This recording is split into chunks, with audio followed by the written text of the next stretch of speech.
سورہ توبہ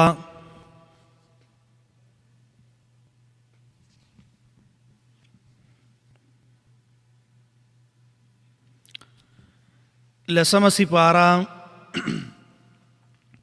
اڑمبے نمبر رکو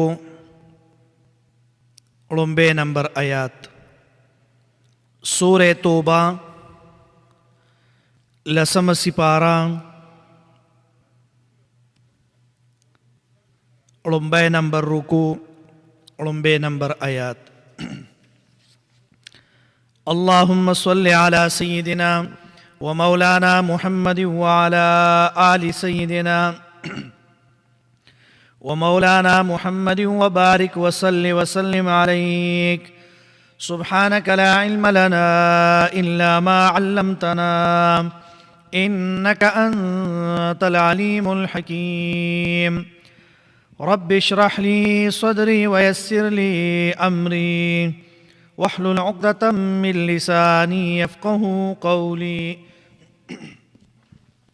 رب زدني علما أعوذ بالله من الشيطان الرجيم بسم الله الرحمن الرحيم براءة من الله ورسوله إلى الذين عاهدتم من المشركين فسيحوا في الأرض 4 أشهر واعلموا أنكم غير معجز الله وأن الله مخزي الكافرين وأذان من الله ورسوله إلى الناس يوم الحج الأكبر أن الله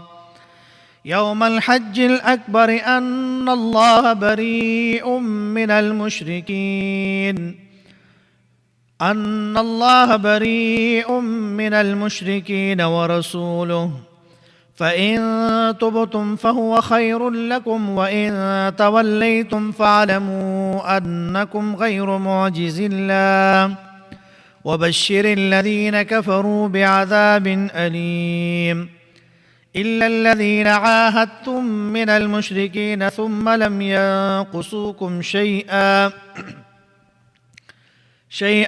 ولم يظاهروا عليكم أحدا فأتموا إليهم عهدهم إلى مدتهم إن الله يحب المتقين فإذا انسلخ الأشهر الحرم فاقتلوا المشركين حيث وجدتموهم وخذوهم واحصروهم واقعدوا لهم كل مرصد فإن تابوا وأقاموا الصلاة وآتوا الزكاة فخلوا سبيلهم إن الله غفور رحيم وإن أحد من المشركين استجارك فأجره حتى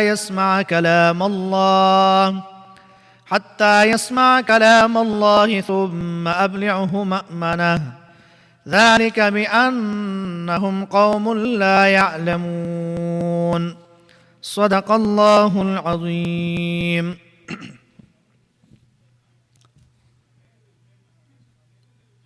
سورة براءة چدی سورت سورة توبہ سورة براءة او سورة قتال دا ورتویل شي او پرون درې تفصیل هغه تیر شوی اوس دې ځای نه الله فرمایي براءة من الله ورسوله إلى الذين عاهدتم من المشركين دا اعلان د بیزارۍ او د قطع تعلق ته د طرف د الله تعالی او د رسولنا الذين آکسانو تعاهدتم من المشركين چې تاسو ورسره وعده کړی وا د مشرکانو نه پر اول آیات کې اول ډله د مشرکینو ذکر ده چې هغه ته محاربین وي ځکه چې هغه عهد هغه مات کړی دی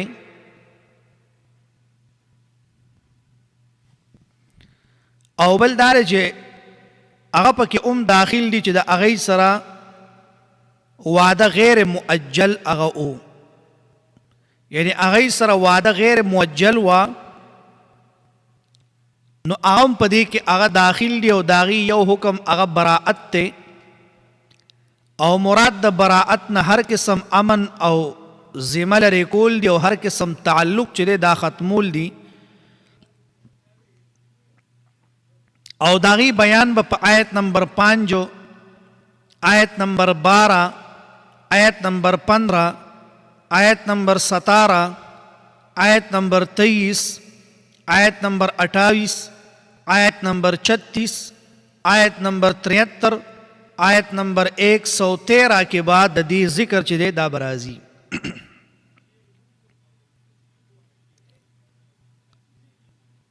نو الله فرمای براءۃ من الله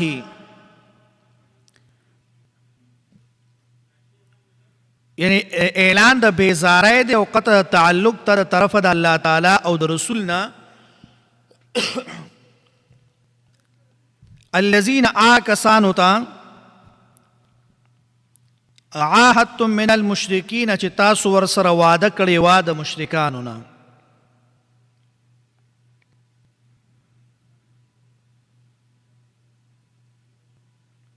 نو د الله جل شانه فرمایي چې دوی سره تاسو قطع تعلق چې دی دا ورسره وکئ او د څلورو میاشتو نه بعد چې دی نو تاسو ته به بیا امن نی بیا ورپسې آیات کې فرمایي فسیحوا فی الارض 4 اشهر واعلموا انکم غیر معجز الله آیت نمبر 2 دی کې الله فرمایي پس وګرځئ په ځمکه کې څلور میاشتې واعلموا پوه شئ انکم غیر معجز الله چې بېشکه تاسو نشي کمزور کول الله د پاره وان الله بشک الله تعالی مخزي الکافرین رسوا کون کې کافرانو لره پر آیات کې د هغه مشرکین دویم حکم دی چې هغه مهلت د څلورو میاشتو دی پای کې یو میاشت د شوال دا دویمه د ذوالقعدې دا دریمه د ذوالحجې دا او څلورمه چې دی هغه محرم دی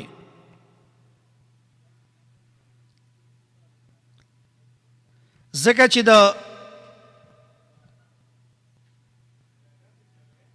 امام زهري نه دا نقل دی چې دا صورت د شوال په اول کې نازل شوی دی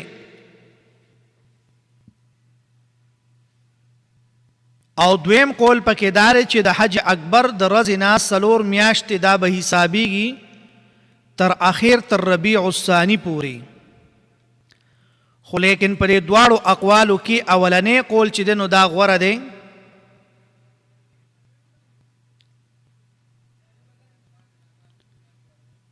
په قرینې د آیت نمبر 5 سره او دا مهلت د پاره د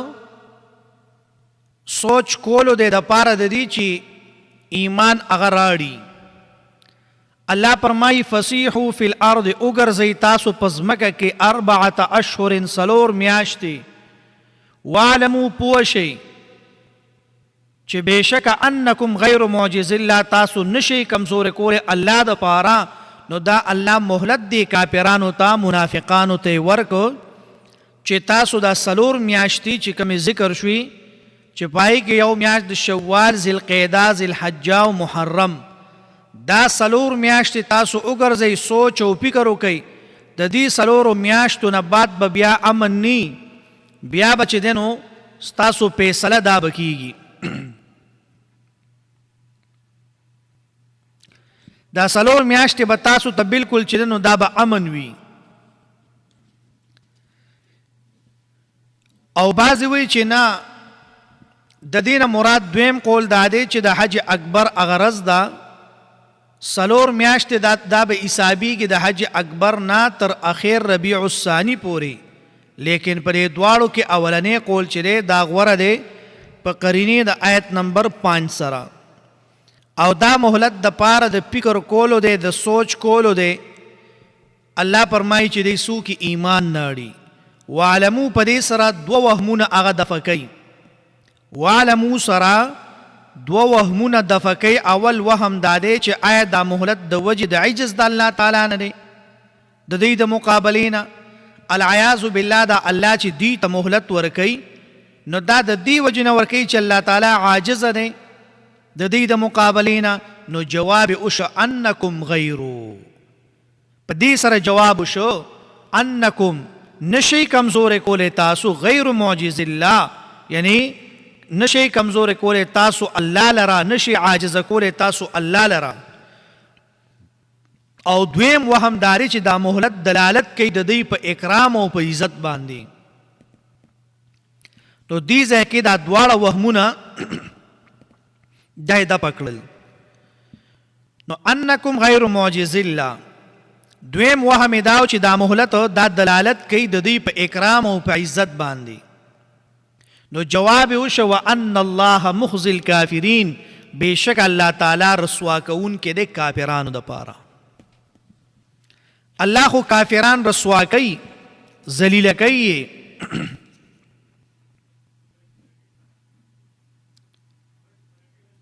نو بیا ورپسې فرمایي واذان من الله ورسوله الى الناس یوم الحج الاکبر. آیت نمبر 3 پر آیات کې اعلان د براءت ذکر د رستو د فیصلې د براءت نه مشرکینو محاربینو ته چې هغه لوز هغه مات کړو، او بیا هر کله چې دا اعلان پر ورځ د حج باندې هغه دی، نو دا غینه تر محرم پورې 4 میاشتې هغه نوی پاتی. نو ځکه د آیات کې د 4 میاشتو ذکر هغه نه دی شوی. اوس دې ځای کې یو سوال راځي، او سوال دا دی چې په اول آیات کې الا الذین عاهدتم ذکر دی، او په دې آیات کې الی الناس ذکر کړی دی. واذان من الله ورسوله الی الناس، او الته کې وی الا الذین عاهدتم.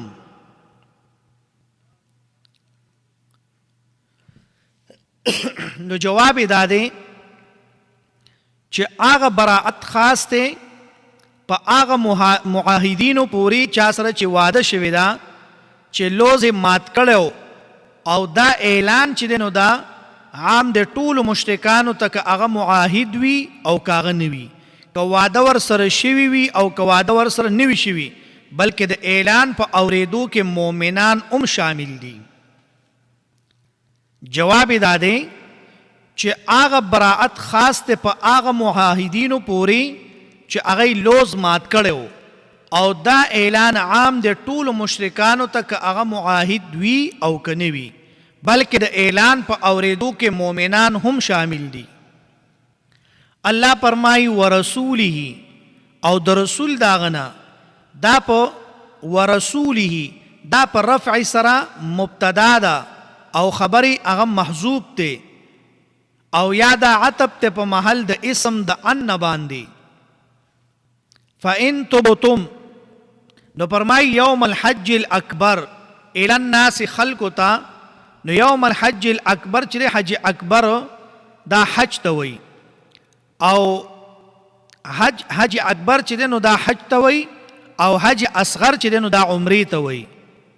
خود دلته مراد د یوم الحج الاکبر نه تاریخونه د حج دي، لکه عرفه شوا او منا شوا، رزه د منا، مزدلفه شوا، یوم النحر شو. او بعضی وی چې حج اکبر هغه دی چې حج کړو د پیغمبر علیه الصلاۃ والسلام، او د دین بعد بیا دا خبره خوره شوه چې حج اکبر هغه دی چې عرفه د جمعې پر ورځ باندې راشي. لکه نن سبا خلک وی چې کله د جمعې پر ورځ باندې عرفه راشي، نو خلک وی الکه نن د حج اکبر ورځ ده. خلک وی نن د حج اکبر ورځ ده. نو په هغه ورځ باندې چې دی نو خلق بیا وی نن د حج اکبر ورځ ده، ولی چې په هغه ورځ باندې د جمعې ورځ وي او په هغه ورځ باندې عرفه وي. نو چې په کومه ورځ باندې عرفه وي، انو بیا د هغې نه خلک چې دی هغه دا مراد علي چې نن د حج اکبر چې دی نو دا ورځ ده. نو لہذا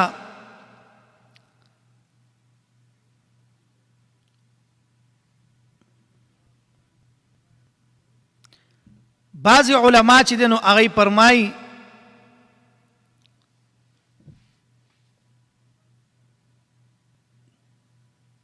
چې پیغمبر علیه الصلاۃ والسلام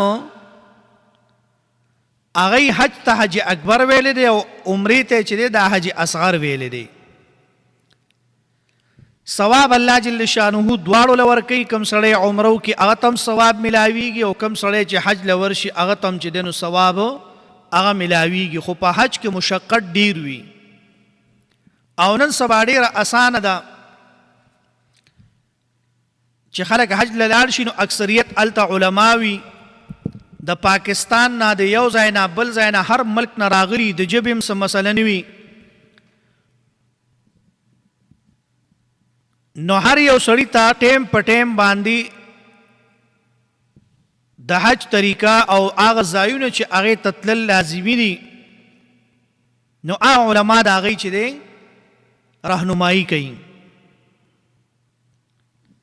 او پخوا زمانه کې به دا وه چې علما به کم وو.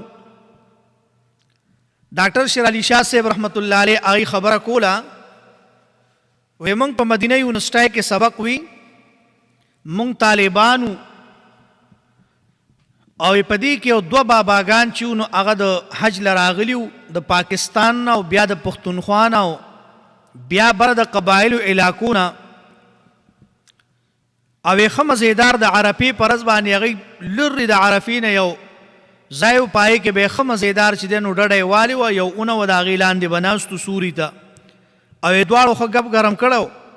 وایي مونږ له د یونیورسټۍ د طرف نه دا ډیوټي لګېدلې وه چې تاسو به ځئ او په دې کې علما ډېر کم راځي نو تاسو به هرې ژبې والا به ځي او مطلب دا دی چې کم ملک نه کسان راغلي د هغې رهنمایي به کوئ. وی زه لاړم باباګانو نه مې تپوس وکړه چې بابا څنګه چل دی، کوم ځای نه راغلي؟ وی پلاني ځای نه راغلي یو. وی ما ورته چې تاسو په ړومبي ځل حج ته راغلي یئ؟ وی هغه یې ووایي چې نه دا خو زما شپږم حج دی او بل وی چې زما څلورم دی کو پنځم دی. نو یې ما ورته ویي چې تاسو دلته څه کوئ؟ د عرفات میدان ته ولې نه ځئ؟ وقوف عرفه چې دی نو دا خو تاسو نه مطلب دا دی چې ځي نو تاسو هلته ولې نه ځئ؟ ټول خلک هلته جمع شوی دی.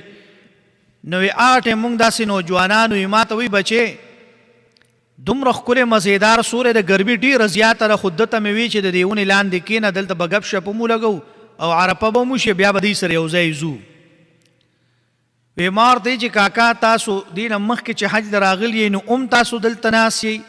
وی او کله د دې نه اخوا لرې کینو کله دې ځای کینو، خو لکه وی هغه میدان ته نه شو تللی، هلته خو تش نور یو ګرمي ډېره زیاته.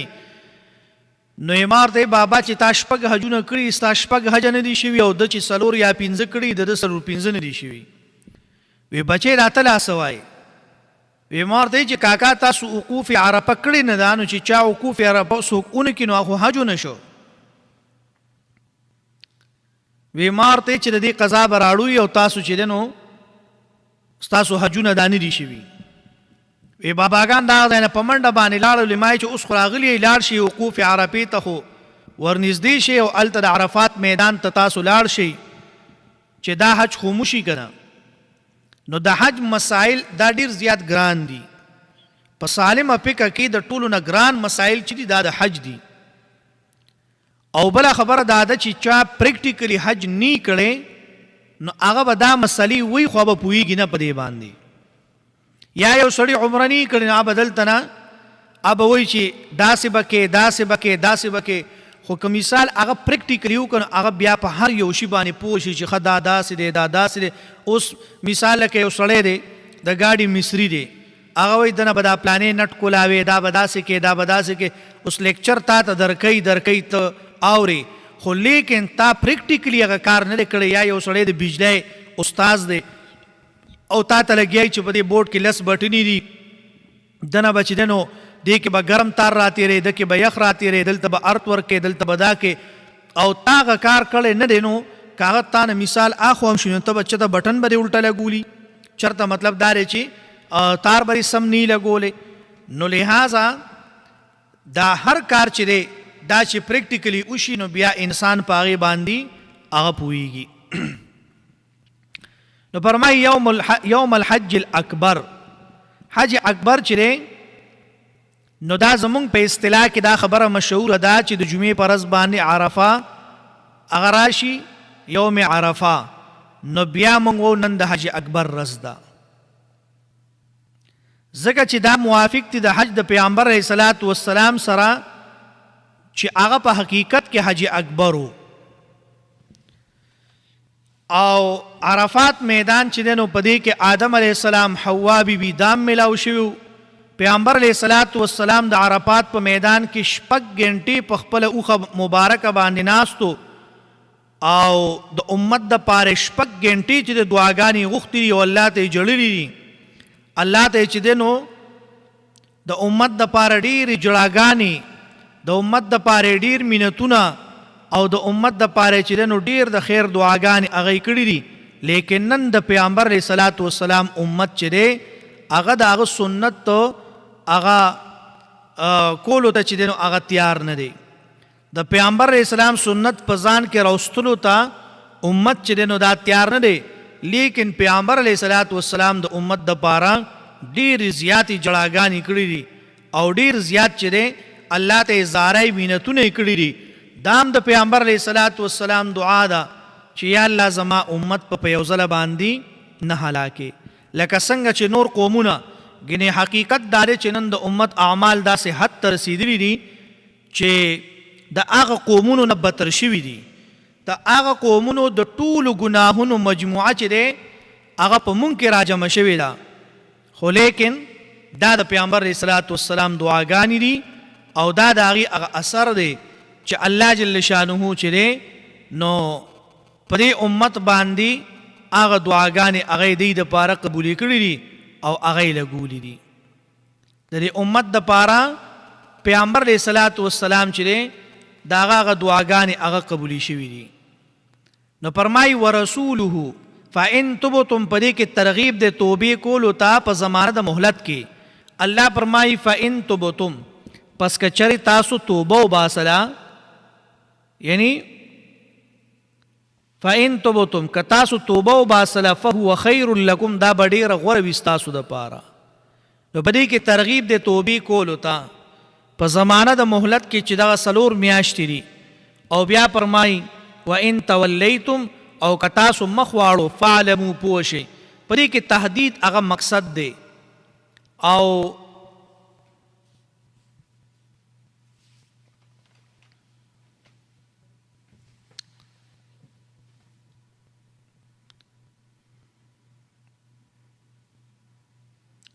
نو فرمایي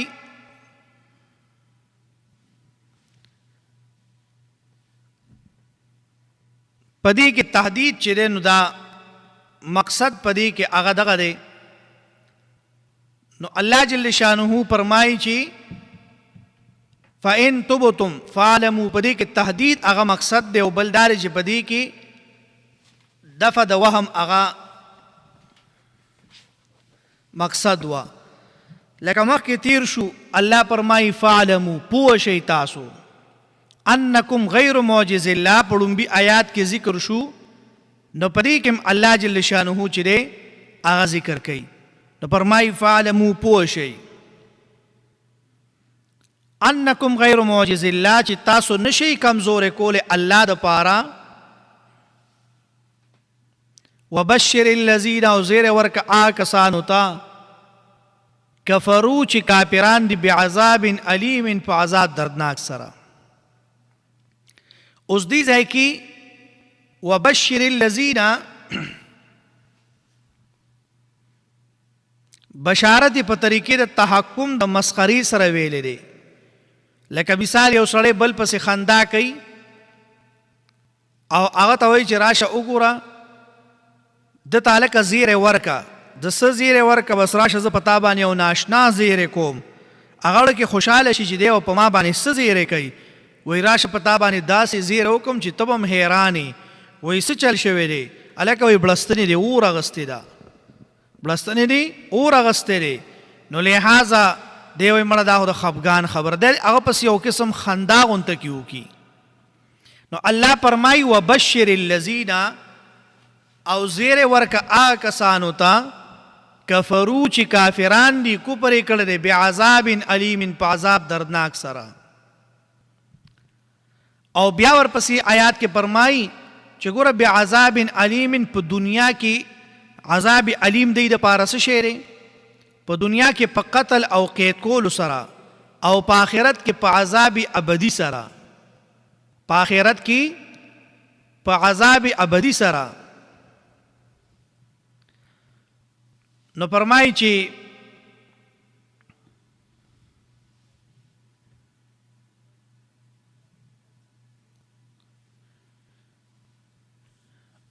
وبشر الذين زیر ورک آکسانو تک کفرو چې کافران دي بعذاب علیم په عذاب دردناک سره. بیا ورپسې آیات کې فرمایي آیت نمبر 4 الا الذين مگر آکسان عاهدتم چې لوس کړو تاسو هغې سره من المشرکین د مشرکانو نه، ثم لم ينقصوکم او بیا کمې نه کړې تاسو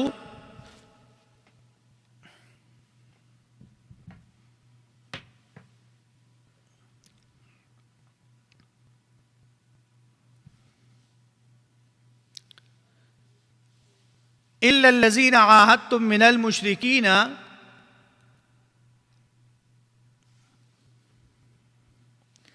مگر آ کسان چې هغه لوس کړو، الله فرمایي تاسو لوس کړو هغې سره، عاهدتم من المشرکین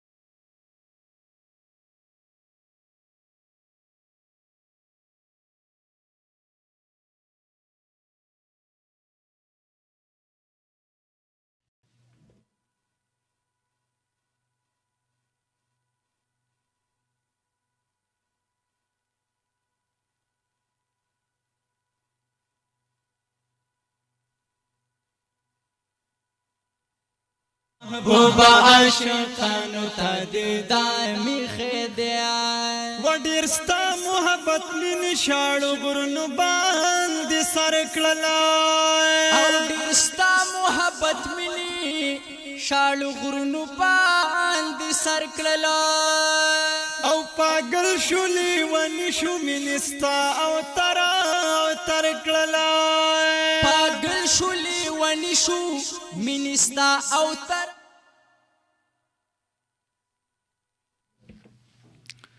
حاجی الا الذين عاهدتم من المشرکین مگر آکسان چې لوز کړو تاسو، یعنی لوز کړو تاسو د هغې سره من المشرکین د مشرکانو نه. په دې آیات کې هغه دویم قسم هغه مشرکان ذکر دي چې هغې ته معاهدین وایي، چې وعده معجل سره په عهد موجل سره هغې واده چې دی نو هغه ورسره شوې ده، ځکه چې هغې خپل عهد هغه نو مات کړی او هغه دوه قبیلې وي، یو بنو زمره او دویم بنو کنانه. د هغې حکم دا دی چې د هغې واده هغه پوره کوي تر هغې مودې پورې کوم وخت چې هغه مقرر شوی و، او د هغې په عهد کې هغه 9 میاشتې هغه پاتې وي، لیکن د هغې دپاره 2 شرطونه دي. یو دا دی چې لم ینقصوکم، الله فرمایي بیا یې کمې نه دی کړی ستاسو سره په څه شي کې، او دویم دا دی چې لم یظاهرو، او امداد هم نه دی کړی ستاسو په مقابله کې. او حکم د هغې ذکر دی په دې قول سره چې فاتمو، تاسو څو کوئ پوره کوئ. نو ان الله دا علت ته د اتمو د پاره او دا دلیل دی چې په عهد باندې وفا کول او عمل کول یعنی دا تقوا ده. الله فرمایي چې تاسو په دې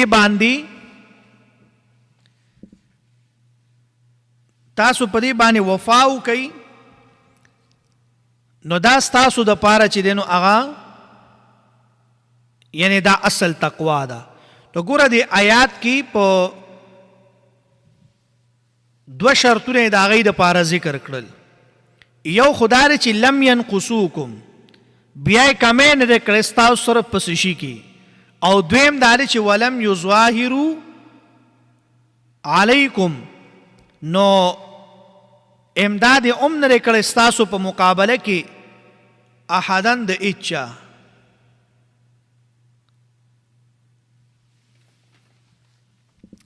فاتموا الیهم عهدهم نو پوره کوي تاسو دی سره ان لوز د هغې الی مدتهم تر مودې تر هغې پورې چې کمې مودې پورې تاسو دی سره واده کړی دا او تاسو لوز کړی دی نو هغه لوز چې دی نو هغه تاسو څه کوي یعنی پوره یې کوي دی سره.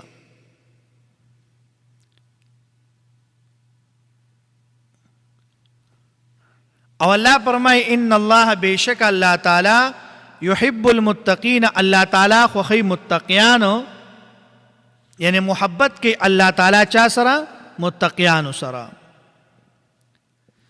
اوس ورپسې آیات کې الله فرمای آیت نمبر 5 فاذا انسلخ الاشهر الحرم فاقتلوا المشركين حيث وجدتموهم وخذوهم واحصروهم واقعدوا لهم كل مرصد. هر کله چې تیری شي الله فرمای انسلخا په دې آیات کې بل حکم د اولې ډلې ذکر دی او مطلب دا دی کله چې موده د مهلت 4 میاشتې وي او اخیری میاشت د هغې محرم وا او الله فرمایي چې دا تیری شي نو بیا دوی سره څه کوئ قتال ورسره کوئ. المشرکین مراد د دې نه هغه کسان دي چې هغې واده یې ماته کړې ده. وخذوهم او مراد د دې نه قید کول دي بیا خوښه د امیر د که قتلی او که فدیت نالی او که احسانن هغه پریدي. نو الله فرمایي فاذا انسلخ الاشهر الحرم فقتلوا المشرکین یعنی اوجنی تاسو قتلوی تاسو مشرکان حیث وجدتموهم کم ځای کې چې مومی تاسو هغې دپاره وخذوهم او نیسئ دی دپاره واحصروهم او قید کوئ. نو خذوهم نه مراد هغه قید کول دي او بیا الله فرمایي دا خوښه د امیر ده که قتلی که فدیت نالی او که احسانن پریدي. واحصروهم د دې یو معنی دا ده چې د دوی د قلګانو نه محاصره وکئ او دی راگیر کئی. د وحصروهم یو معنی دادا چې د دوی کمی قلګانی دی او کمی بنگلی دی نو الله فرمای د هغې نه تاسو محاصره وکئ او دی چې د نو راگیر کئی. او دویمه معنی دادا چې دار اسلام ته د داخلېدو نه دی منع کئی بغیر د اجازت د ستاسو نه. وحصروهم یعنی دی منع کئی د دار اسلام ته د داخلېدو نه بغیر د ستاسو د اجازت نه. که چېرې ستاسو اجازت نی نو بیا یې مه پرېږدئ. وقعدوا لهم کل مرصد او د دې نه مراد دا دی الله فرمایي وقعدوا کینئ لهم دوی ته کل مرصد په هره مورچه کې نو مراد دا دی که د دوی لارې هغه تاسو بندي کوئ د دې دپاره چې په دار اسلام کې آزاد ونه ګرځي چې په دارالاسلام کې آزاد ونه ګرځي نو الله فرمایي تاسو دوی ته څه وکئ په مورچو کې ورته کینئ. فإن تابوا وأقاموا الصلاة وآتوا الزكاة فخلوا سبيلهم. نو الله فرمایي تابو توبه د کفر او د شرک نه چې د هغې نه پس الله فرمایي چې دی بالکل سچ مسلمانان شي او اسلام طرف ته راشي. نو توبه د کفر او د شرک نه چې د هغې نه تعبیر په حدیث کې داسې شوی دی چې یشهدو ان لا اله الا الله واشهد ان محمد رسول الله واقاموا الصلاة دا دلیل په دې خبره باندې چې د کافر سره په توبې لفظ باندې به اعتبار نشي کېدی تر څو پورې چې دا عملونه ورسره نه وي یوځای شوي او دا عملونه یوځای کېدل دا د دې دپاره دي چې دا د توبې تحقیق دی.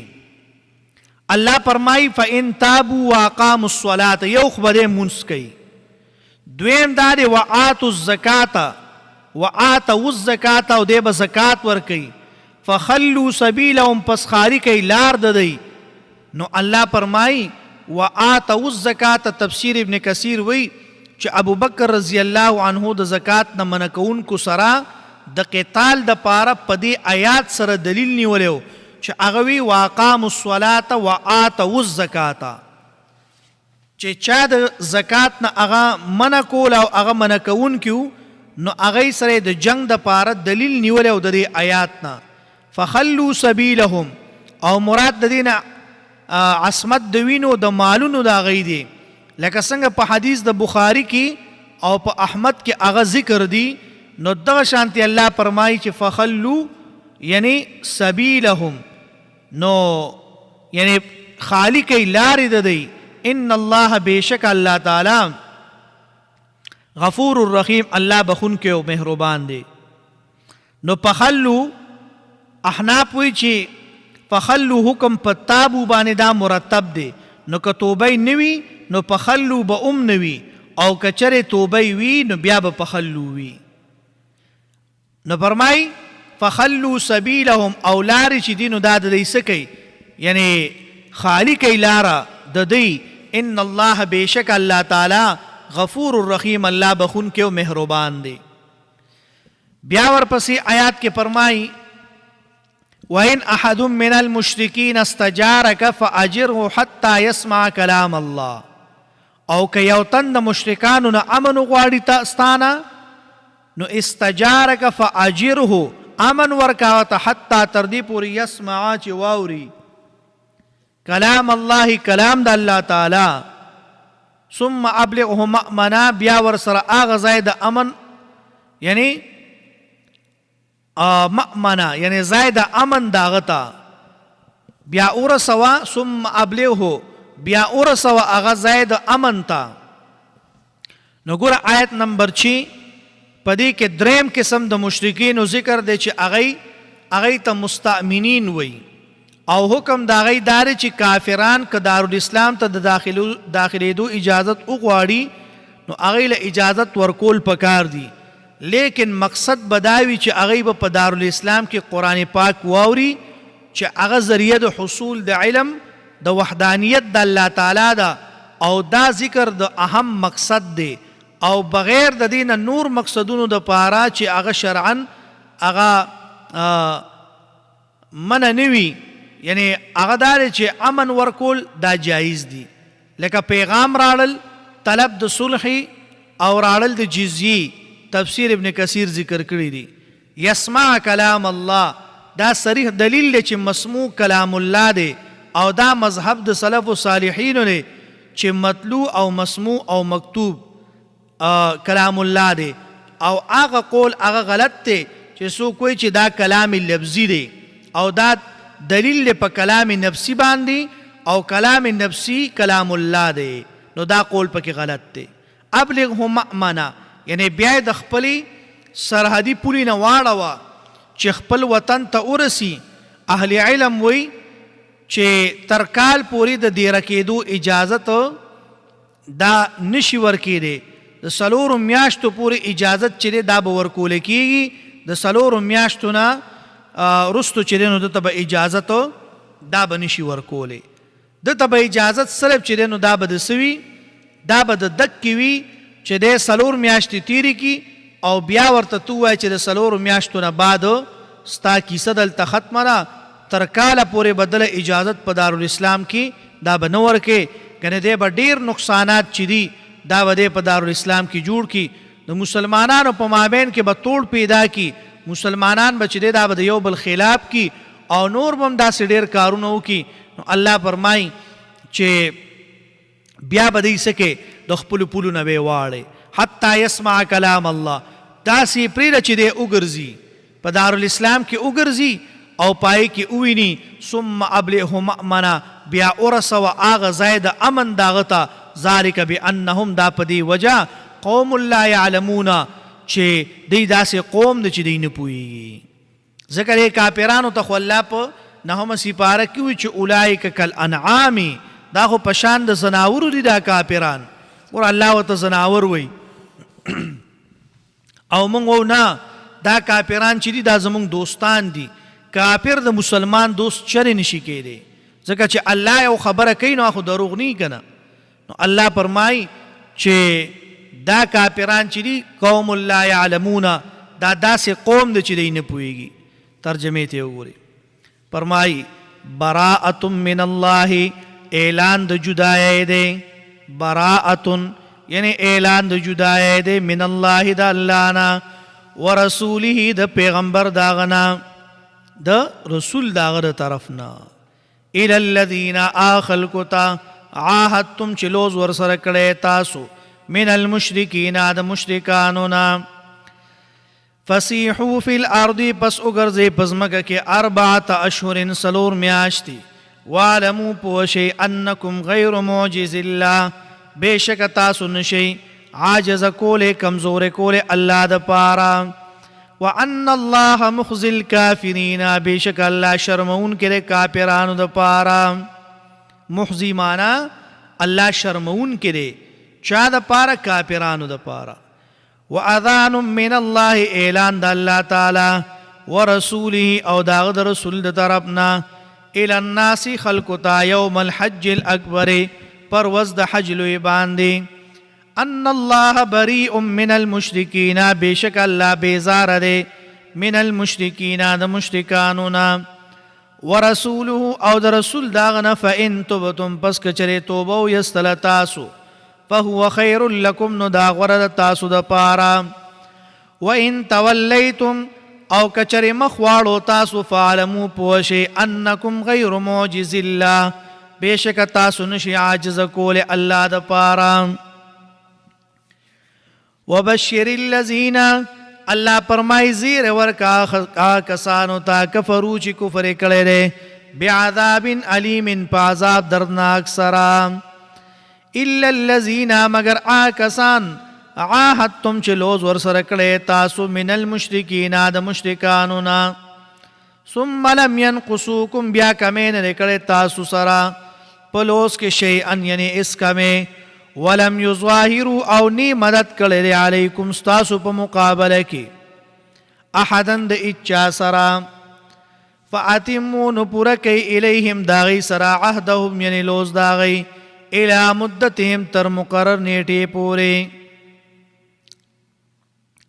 ان الله، بیشک الله تعالی، يحب المتقین، الله خوښي متقیان.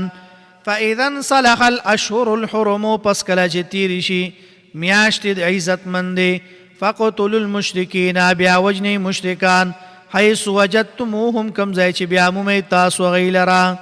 وخذوهم، او انیسئ، واحصروهم، او راګیر کئ. الى وقعدوا، او کینئ لهم یعنی دیتا، کل مرصد، په هره مورچه کې.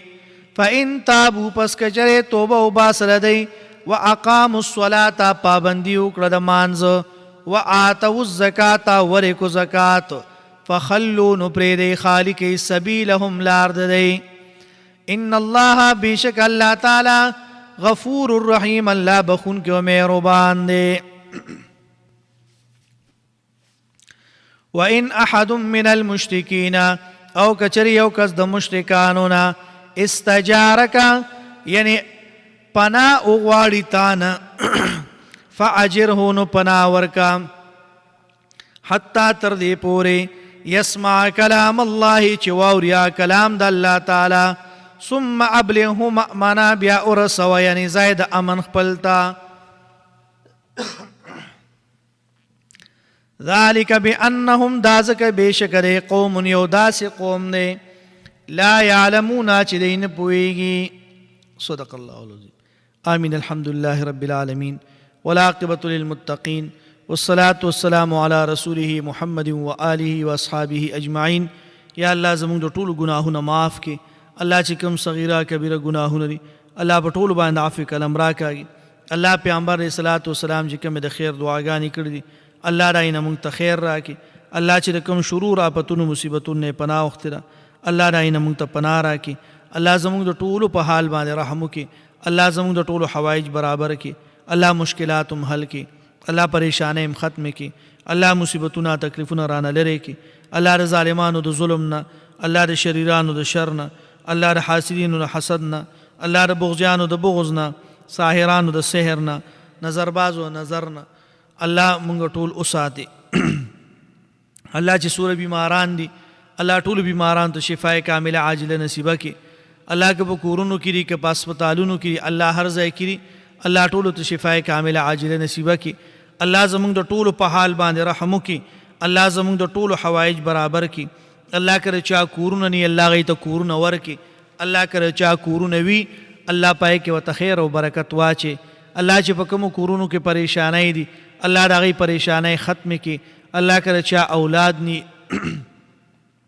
الله نیک عمله صالح اولاد ورته ورکړي الله که چا اولاد وي الله نیک عمله صالح قرآن خوانه دینداره لوی کړي الله که چا باندې څومره قرضونه الله د ټولو قرضونه ختم کړي الله د ټولو قرضونه ختم کړي الله د قرضدارانو قرضونه ختم کړي الله که په چا باندې لږ قرض وي په چا باندې ډېر قرض وي الله د ټولو قرضونه ختم کړي الله مونږ ټولو ته خپله رضا نصیب کړي الله هغه کار زمونږ نه والي چې ته پې خوشحالېږي الله د هغه کار نه مونږ وساتي چې ته پې خفه کېږي او ته پې ناراضه کېږي الله د هغه کار نه مونږ وساتي چې ته پې خفه کېږي او ته پې ناراضه کېږي الله زمونږ د ټولو دنیا آخرت ښایسته کړي الله مونږ ټول دنیا آخرت الله ښایسته کړي الله د آخرت او د دنیا د تکالیف او مصیبتونو نه الله مونږ وساتي الله مونږ وساتي الله مونږ له خپله رضا راکړي الله خپله رضا مونږ له راکړي الله چې څومره بیماران دي او د هغوی لاعلاجه بیماری دي الله دکه بیمارانو دپاره الله د خپل کور اوبه چې دي الله دا شفا وګرځي الله په دې کې وله شفا واچي الله په دې کې وله شفا واچي الله زمونږ د ټولو حوایج برابر کړي الله مشکلات هم حل کړي الله چې چا راته دعاګانو دپاره ویلي دي الله د هغه ټولو ضروریات برابر کړي مشکلات یې حل کړي پریشانۍ ختمې کړي زما دې ملګري ته حارث بھائی ته ده ته هم پکې دعا وکړئ چې الله جل شانه د ده د زړه مرادونه برابر کړي چې کم شرعي حاجتونه دي جایز مقاصد دي الله دې هغه ټول برابر کړي او الله دې مونږ تاسو ټول نه رضا شي نور چې راته چا دعاګانو دپاره ویلي دي ډېر ملګري راته ووایي بعضې زمانه هیروم شي خو بعضې ماته یاد ومي وروستو راته یاد شي نو الله چې چا راته ویلي ته په ټولو باندې عالمي الله ته علیم بذات الصدور ذات الله دا هغه ټولو ضروریات برابر کړي الله مشکلات حل کړي پریشانۍ ختمې کړي الله زمونږ د ټولو حوایج برابر کړي الله زمونږ د ټولو حوایج برابر کړي الله سوره زمونږ د درس اوریدونکي دي سوره زمونږ ملګري دي زمونږ دوستان دي زمونږ میندې خویندې دي الله ټول په کورونو کې اوري الله چې چا مونږ سره دې وخت کې لاس اوچت کړي دي الله د هغه ټولو چې څه قسم ضروریات دي الله د ټولو ضروریات برابر کړي الله مشکلات حل کړي پریشانۍ ختمې کړي او الله پر ورځ د قیامت باندې مونږ ټولو ته د عرش د سوري د لاندې ځای راکړي الله د رسول الله صلی الله علیه وسلم شفاعت زمونږ ټولو په باره کې الله واجب وګرځي الله پر ورځ د قیامت باندې د جناب محمد رسول الله د لاس حوض کوثر مونږ ټولو ته نصیبه کړي وصلی الله تعالی علی خیر خلقه محمد و آله و اصحابه اجمعین.